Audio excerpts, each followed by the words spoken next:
Hello दोस्तों, नमस्कार। स्वागत है आप सभी का हमारे अपने YouTube channel connect to exam में। कैसे हैं आप सभी? स्वस्थ हैं? आशा करते हैं आप सभी लोग मस्त होंगे। आप सभी लोगों की पढ़ाई लिखाई सुचारू रूप से लगातार चल रही होगी और आने वाले समय में उत्तर प्रदेश पुलिस जो री एग्जाम है वो बहुत जल्दी देखने को मिल सकता है।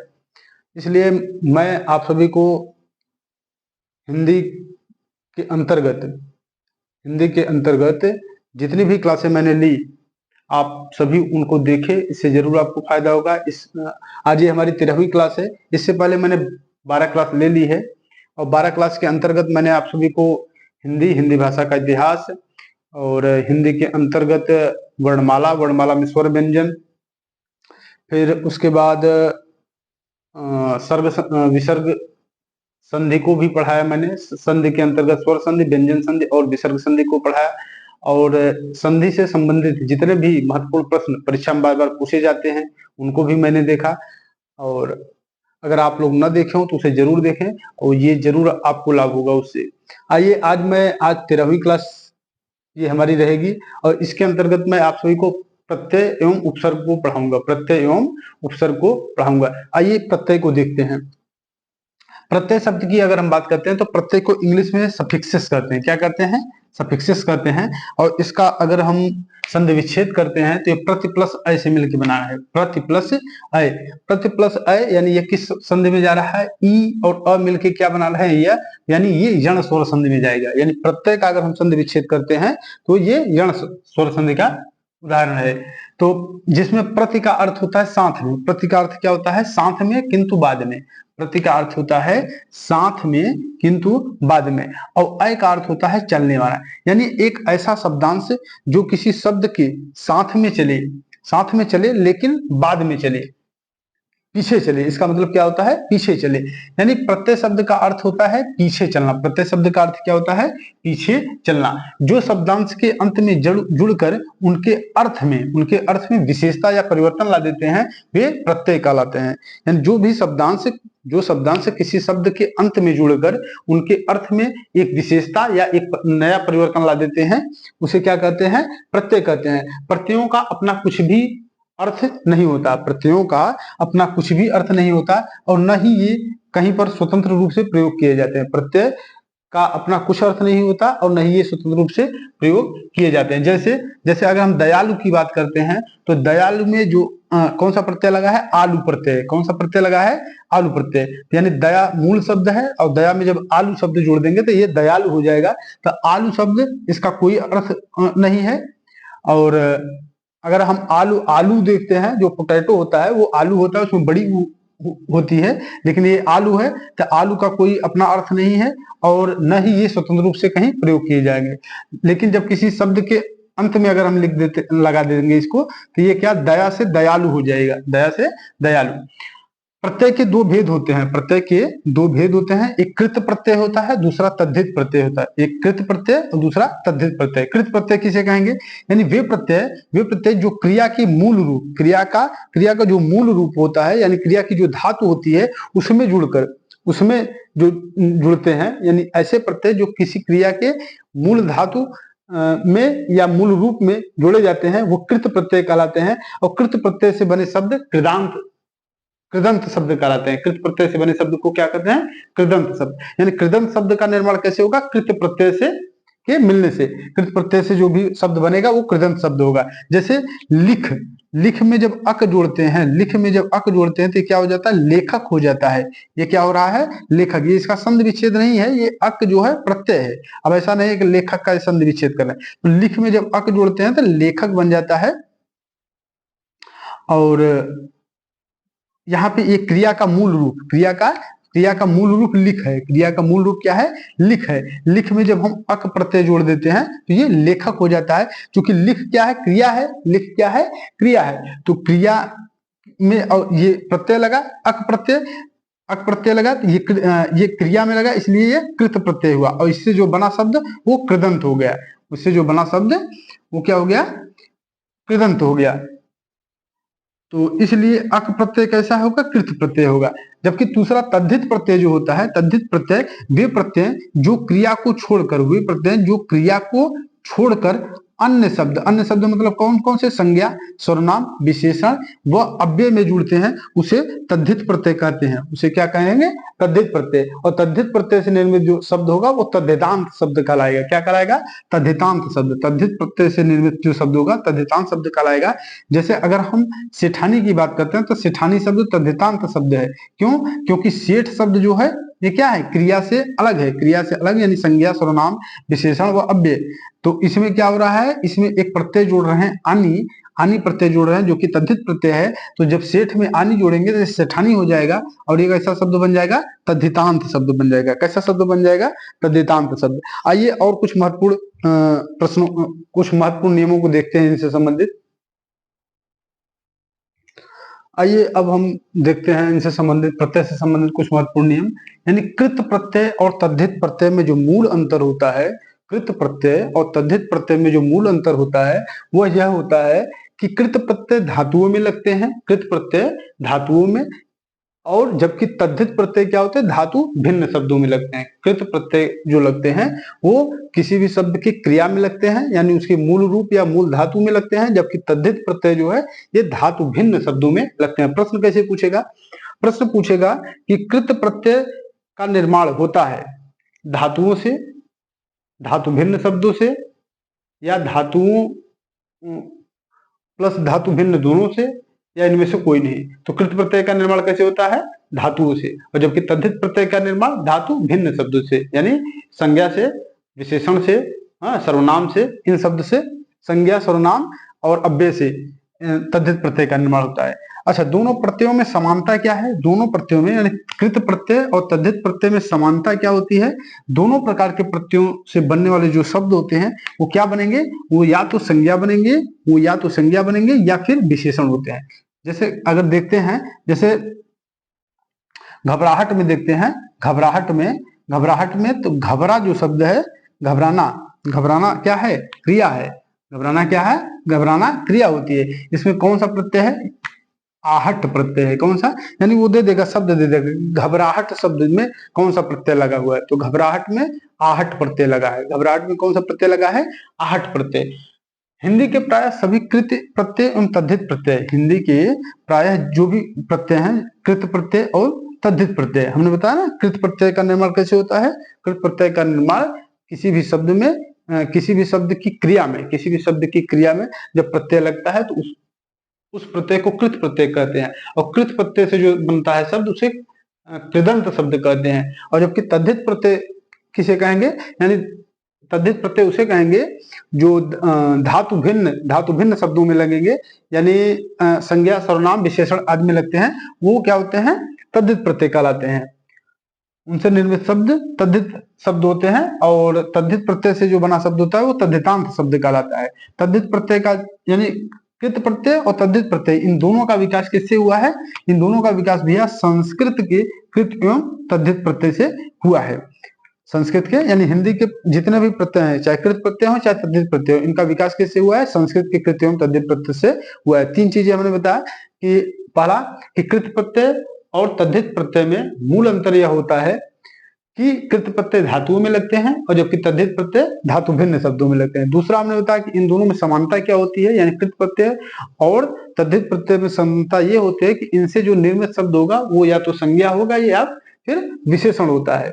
और तीसरी बात यह हमने बताया कि हिंदी के प्राय सभी कृत प्रत्यय एवं तद्धित प्रत्यय का जो विकास हुआ है वो संस्कृत के कृत एवं तद्धित प्रत्ययों से हुआ है। जैसे अब वो पूछेगा, वो शब्द दे देगा कि उठक, उठक में कौन सा प्रत्यय है? उठक में कौन सा प्रत्यय है? कि उठ प्लस क से, उठ प्लस यानी इसमें क प्रत्यय लगा हुआ है। घुमक्कड़ में कौन सा लगा है? घुमक्कड़ में अगर हम देखेंगे तो घूम प्लस अक्कड़, घूम प्लस यानी इसमें अक्कड़ प्रत्यय है। कौन सा प्रत्यय है? अक्कड़ प्रत्यय। इसमें अक्कड़, घुमक्कड़ में अक्कड़ प्रत्यय हो जाएगा, अक्कड़, और उठक में क प्रत्यय। मन भावन की अगर हम बात करेंगे तो इसमें आवन, इसमें कौन सा प्रत्यय लगेगा? आवन। मन भावन में आवन प्रत्यय लगेगा। मन भावन में कौन सा प्रत्यय लगेगा? आवन प्रत्यय। और घबराहट में अभी हमने बताया कि घबराहट में जो लगेगा वो आपका ये हो जाएगा, आहट हो जाएगा। क्या हो जाएगा? यहां हमने बताया आहट। और झगड़ालू में क्या लगेगा? यानी झगड़ा झगड़ा प्लस आलू, इसमें कौन सा होगा, इसमें बड़ा यानी आलू वाला क्या हो जाएगा, आलू, ये झगड़ा आलू। अब हथौड़ा में जो प्रत्यय लगेगा वो औड़ा प्रत्यय, औड़ा, कौन सा प्रत्यय होगा, औड़ा, हथौड़ा में औड़ा प्रत्यय हो जाएगा। तो ये महत्वपूर्ण थे। यानी इस अगर हम हथौड़ा का देखते हैं, हथौड़ा कैसे होता है, तो हाथ प्लस औड़ा होगा, हाथ प्लस औड़ा, तो औड़ा जो है औड़ा प्रत्यय हो जाएगा हथौड़ा, हथौड़ा। और झगड़ालू में झगड़ा प्लस आलू हो जाएगा, और घबराहट में घबरा प्लस आहट हो जाएगा, और मनभावन में मनभावन में मनभा प्लस आवन हो जाएगा, क्या हो जाएगा, मनभावन में मनभा प्लस आवन हो जाएगा। अब आइए हम आप सभी को देख लेते हैं थोड़ा सा, ये लगभग समाप्त हो गया, ये क्या हो गया, ये समाप्त हो गया। और अब आइए मैं आप सभी को वो बताते हैं, क्या, उपसर्ग, ये समाप्त हो गया, प्रत्यय क्या हो गया, प्रत्यय यहाँ पे समाप्त हो गया। अब हम पढ़ाएंगे उपसर्ग। आइए अब हम लोग उपसर्ग को देखते हैं। उपसर्ग, उपसर्ग किसे कहते हैं, उपसर्ग का मतलब यही होता है, उप माने समीप होता है, उप माने समीप या पास, उप माने समीप या पास, और सर्ग माने होता है सृष्टि करना या निर्माण कर देना। यानी कोई भी शब्द, कोई भी शब्दांश अगर किसी शब्द के पास में आकर उसके अर्थ में परिवर्तन कर देता है, उसके अर्थ में कोई नई विशेषता ला देता है, उसी को उपसर्ग कहते हैं। उपसर्ग को इंग्लिश में प्रीफिक्स कहते हैं। तो उप माने समीप होता है, और सर्ग माने क्या होता है, निर्माण करना। यानी किसी शब्द के पास में आकर, किसी शब्द के पास में आकर नया शब्द बना देना, उसी को क्या कहेंगे, उपसर्ग।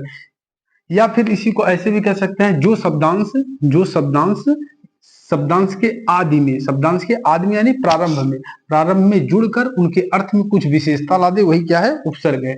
जैसे अगर हार एक प्रकार से, हार एक शब्द है, हार का अर्थ होता है क्या, पराजय, हार का अर्थ क्या होता है, पराजय। अगर इस हार में प्र जब जोड़ देते हैं, प्रहार, तो प्रहार क्या हो गया, उपसर्ग हो गया। प्रहार माने चोट करना, प्रहार माने चोट करना। और इसी हार में जब हम सम उपसर्ग जोड़ देते हैं, सम उपसर्ग, तो ये क्या हो जाएगा, संहार, क्या हो जाएगा, संहार। और संहार का मतलब हो जाता है विनाश करना, संहार का मतलब विनाश करना। और इसी हार में जब हम वी उपसर्ग जोड़ देते हैं, तो ये विहार बन जाता है पूरा, और विहार का अर्थ होता है घूमना। और इसी हार में जब आ उपसर्ग जोड़ देते हैं, तो ये आहार माने क्या हो जाता है, भोजन, जो हम लोग खाना खाते हैं वही आहार होता है। तो इस तरह से अगर देखा जाए तो हार मूल शब्द था, और इसमें उपसर्ग जैसे जैसे हमने लगाते गए, भिन्न भिन्न उपसर्गों से भिन्न भिन्न इसके अर्थ निकलने। हार का मुख्य अर्थ होता है पराजय, और इस हार में जब प्र लगा तो प्रहार, प्रहार माने चोट करना। और इसी हार में सम उपसर्ग लगा दिए तो संहार, संहार का अर्थ हो गया विनाश करना। और इसी हार में जब वी उपसर्ग लगा दिए तो विहार बन गया, और विहार का अर्थ घूमना। और इसी हार में जब हम आ उपसर्ग लगा दिए तो आहार मतलब भोजन हो गया। अगर हम उपसर्गों की संख्या की बात करते हैं, तो उपसर्गों की संख्या अगर संस्कृत में देखते हैं, संस्कृत में उपसर्गों की संख्या 22 है। संस्कृत में यानी सबसे अधिक उपसर्ग किस में पाए जाते हैं, संस्कृत में ही पाए जाते हैं। संस्कृत में उपसर्गों की संख्या 22 है। जैसे अति, अति माने क्या हो जाता है, अति माने हो जाता है अधिक, अति माने क्या हो जाता है, अधिक। और अधि भी है, अधि भी माने अधिक हो जाता है। और अनु माने क्या हो जाता है, पीछे, अनु माने पीछे। अप भी उपसर्ग है। और नी उपसर्ग, जैसे निपात, निपात में नी उपसर्ग होता है। अप माने बुरा भी होता है, जैसे अपयश, तो इससे ये बन जाएगा अनु। अनु माने पीछे होता है। अनुगामी, अगर अनुगामी शब्द लेंगे तो अनुगामी बन जाएगा, अनुचर हो जाएगा। जो पीछे चलने वाला होता है उसे अनुचर कहते हैं, अनुगामी माने भी पीछे चलने वाला। और ये अधि है, तो इससे भी नया शब्द बन जाएगा। अगर हिंदी में उपसर्गों की बात करते हैं, तो हिंदी में उपसर्गों की संख्या 13 है। हिंदी में उपसर्गों की संख्या कितनी भैया, 13 है। और इसके अंतर्गत जैसे अ हो गया, अन हो गया, हाँ, अ हो गया, अन हो गया, क हो गया, कु हो गया, कु माने बुरा होता है, दू हो गया, दू माने भी बुरा होता है, सु माने अच्छा होता है, अध माने आधा होता है, उन माने एक कम हो जाता है, जैसे 29 होता है, 39 होता है, तो यानी 40 से कम 39। 29 जो होता है यानी 30 से एक कम 29। 49 जो होता है 50 से एक कम 49। उन मतलब एक कम होता है। उर्दू और फारसी में अगर हम बात करते हैं, उर्दू और फारसी में उपसर्गों की संख्या ये 19 है। उर्दू और फारसी में उपसर्गों की संख्या 19 है। अल, जैसे एक अल है, जैसे अलबत्ता, हाँ, इससे बन जाता है कम। कम मतलब होता है कमजोर भी होता है, कम कमजोर। खुश, खुश जो शब्द है ये क्या है, उर्दू और फारसी का उपसर्ग है। गैर, जैसे गैर हाजिर होता है, हाँ। तो ये सब उर्दू और फारसी में उपसर्गों की संख्या है। तो उर्दू और फारसी में उपसर्गों की संख्या 19, संस्कृत में 22 और हिंदी में 13 है। अच्छा, अंग्रेजी के भी कुछ उपसर्ग होते हैं, अंग्रेजी के भी कुछ उपसर्ग होते हैं, जैसे सब। सब से क्या होता है, सब से जैसे इंस्पेक्टर, इंस्पेक्टर के पहले जब सब लग जाता है तो क्या हो जाता है, सब इंस्पेक्टर। तो सब इंस्पेक्टर में सब उपसर्ग है। डिप्टी, तो डिप्टी शब्द भी ये अंग्रेजी को उपसर्ग है। जैसे कलेक्टर के पहले अगर डिप्टी लग गया तो डिप्टी कलेक्टर, यानी डिप्टी कलेक्टर में डिप्टी उपसर्ग। वाइस चांसलर के पहले अगर वाइस लग गया तो वाइस चांसलर, तो वाइस उपसर्ग हो जाएगा। हेड, अगर मास्टर के पहले हेड लग गया तो हेड मास्टर हो जाते हैं, तो हेड उपसर्ग हो जाएगा। चीफ, अगर चीफ की बात करते हैं तो चीफ, जैसे chief election commission of India, chief election commission of India यानी मुख्य जो निर्वाचन आयुक्त होते हैं उनकी बात हो रही है, भारत के मुख्य निर्वाचन आयुक्त। तो चीफ शब्द इसमें क्या हो गया, चीफ शब्द आपका अंग्रेजी का उपसर्ग हो गया। और जनरल, जैसे जनरल मैनेजर होते हैं, जीएम जो होते हैं, तो मैनेजर के पहले अगर जनरल लग गया तो ये जनरल क्या हो गया, अंग्रेजी के उपसर्ग हो गए। यानी ये कुछ उपसर्ग थे। और संस्कृत में 22, हिंदी में 13, उर्दू और फारसी में 19, और अंग्रेजी के जो ये उपसर्ग है, अंग्रेजी के उपसर्गों की संख्या कोई निश्चित नहीं है, इससे संबंधित जो भी बन सकते हैं वो बनते हैं। आइए और थोड़ा आगे देखते हैं उपसर्ग से संबंधित। आइए कुछ महत्वपूर्ण उपसर्ग एवं प्रत्यय को देख लेते हैं। उपसर्ग एवं प्रत्यय से संबंधित जो भी नियम थे वो सब बस इतने ही थे। उपसर्ग और प्रत्यय में बहुत कुछ नियम नहीं है, बस यही है, उसको समझना था। उपसर्ग किसे कहते हैं, यानी किसी भी शब्द के आदि में या प्रारंभ में जुड़कर, कोई भी शब्दांश अगर किसी शब्द के प्रारंभ में या आदि में जुड़कर अगर उसके अर्थ में कोई परिवर्तन कर देता है तो वो उपसर्ग कहलाएगा। और अगर कोई शब्दांश किसी शब्द के बाद में जुड़कर उसके अर्थ में परिवर्तन कर देता है तो वो प्रत्यय कहलाता है। प्रत्यय दो प्रकार के होते हैं, कृत प्रत्यय, तद्धित प्रत्यय। कृत प्रत्यय जो होते हैं क्रिया के मूल रूप यानी धातु में जुड़ते हैं, जबकि तद्धित प्रत्यय क्रिया के अलावा अन्य अन्य में जुड़ जाते हैं, अन्य धातुओं में, जैसे संज्ञा, सर्वनाम, विशेषण, अव्यय में जुड़ जाते हैं, वो तद्धित होते जाते हैं। तद्धित प्रत्यय से जो बनने शब्द होते हैं तद्धितांत होते हैं, तद्धितांत शब्द कहलाते हैं। और जबकि कृत प्रत्यय से जो बनते हैं शब्द उसे कृदंत शब्द कहते हैं। आइए हम कुछ महत्वपूर्ण उपसर्ग एवं प्रत्यय को देख लेते हैं। जैसे प्रख्यात में अगर पूछे कौन सा उपसर्ग है तो प्र है, प्र उपसर्ग है। क्या है, प्र उपसर्ग। आगमन में आ उपसर्ग है, आगमन में, गमन में आ जुड़ जाएगा तो आगमन हो जाएगा। ख्यात में जब प्र जुड़ जाए तो प्रख्यात हो जाएगा। अत्याचार में कौन सा होगा, अति होगा। क्यों, क्योंकि अति प्लस आचार से बनता है ना, अति प्लस यानी आ प्लस गमन से बनता है ये, तो आगमन अति प्लस आचार जब इसे कर देंगे तो ये अत्याचार हो जाएगा। और वी प्लस ज्ञान कर देंगे, वी प्लस ज्ञान कर देंगे तो विज्ञान हो जाएगा, इसमें वी उपसर्ग हो जाएगा। है, अपवाद में क्या हो जाएगा, अप प्लस वाद, यानी इसमें अप उपसर्ग है। और पराजय में क्या हो जाएगा, परा, परा प्लस जय, यानी जय मूल शब्द है, इसमें परा उपसर्ग जुड़ गया। प्रभाव में प्र प्लस भाव, प्र प्लस भाव, यानी ये प्रभाव हो गया। व्यवस्था की अगर बात करें तो वी प्लस अवस्था होगा। क्या होगा, वी वी प्लस अवस्था, वी प्लस अवस्था होगा, यानी इसमें वी उपसर्ग हो जाएगा। तो ये इनसे संबंधित उपसर्ग थे। प्रत्यय की बात कर लेते हैं तो दोष हर्ता में क्या हो जाएगा, दोष शब्द है, दोष प्लस हर्ता, दोष प्लस हर्ता, यानी इसमें क्या हो जाएगा, हर्ता उपसर्ग हो जाएगा। निर्वासित में क्या होगा, निर्वासित में निर्वासित में निर्वसन, निर्वसन, निर्वसन प्लस इत होता है, निर्वसन प्लस इत, इत, निर्वस, निर्वसन प्लस, निर्वस प्लस इत होगा, निर्वसन, हाँ निर्वसन प्लस इत होगा। लेखक में क्या होगा, लिख, लिख प्लस अक, लिख प्लस क्या होगा, अक होगा, इसमें अक प्रत्यय हो जाएगा, अक प्रत्यय, इसमें उत इत प्रत्यय हो जाएगा। सूता में क्या होगा, सुत प्लस आ, सुत प्लस आ, यानी इसमें आ प्रत्यय लग जाएगा। दिखावा में, दिखावा में क्या होता है, दिखावा में दिख, दिख प्लस हवा, दिख प्लस हवा, ये हो जाएगा दिखावा में। जादूगर में जादू प्लस गर हो जाएगा, यानी इसमें आवा प्रत्यय रहेगा, इसमें गर प्रत्यय रहेगा, जादूगर। सावधानी में सावधान, सावधान, सावधान प्लस बड़ी ई, यानी ये सावधानी हो जाएगा। घटिया में इया प्रत्यय रहेगा, घटिया में क्या रहेगा, घटिया में इया प्रत्यय रहेगा।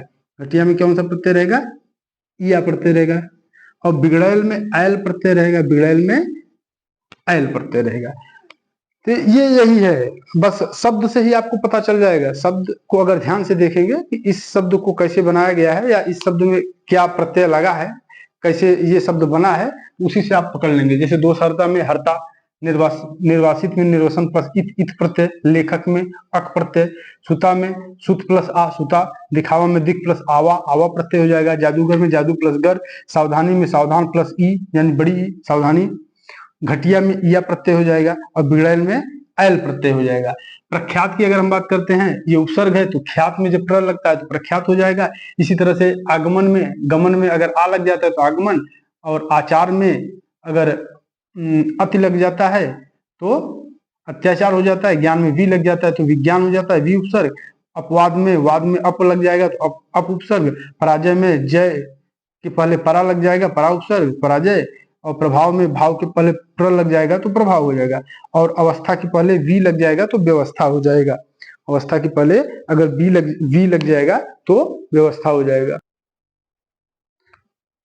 तो आज उपसर्ग एवं प्रत्यय आज यहीं पे, ये बहुत छोटा सा चैप्टर था, आज ये यहीं पे समाप्त होता है। अब हम आप सभी को नया चैप्टर लेके आएंगे, कोई नया चैप्टर। और आज के लिए बस इतना ही। धन्यवाद। अगर हमारा वीडियो आप सभी को अच्छा लगे तो इसे लाइक करें, शेयर करें और हमारे चैनल को सब्सक्राइब करें।